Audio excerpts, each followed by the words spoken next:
In this video tutorial, I'm going to share to you on how I can fix if the laptop keyboard is not working. So let's get started. So since we cannot use our laptop keyboard, so we are going to rely on the help of our on-screen keyboard or the virtual keyboard. So in order to open on-screen keyboard, we have to click on the start button, click on settings.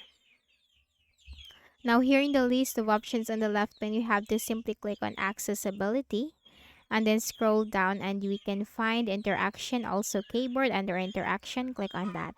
Then you will find your on-screen keyboard, so we just have to switch the button on to enable the on-screen keyboard. So once your on-screen keyboard is enabled, click on the Windows search bar. Then using the on-screen keyboard, you need to type in here device manager.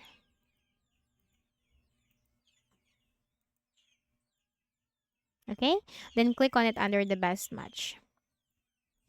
Then here in the device manager window, you just need to simply look for keyboards.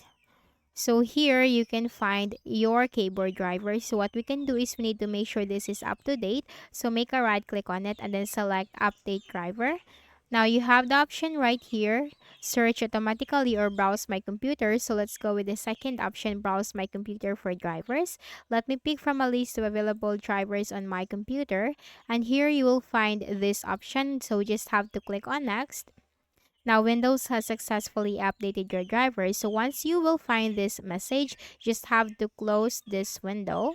And then you have to simply click on the yes button and this will restart your computer. And after that, the problem will be fixed.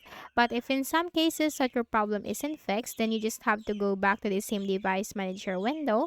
Locate again your keyboard driver, make a right click on it and select the uninstall device option.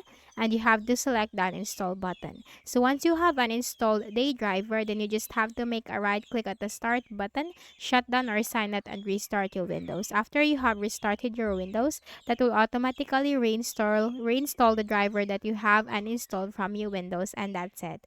So if any of the solutions helped you in fixing the issue, kindly please do not forget to hit the like button and subscribe to this YouTube channel for more tutorials like this. Thank you for watching.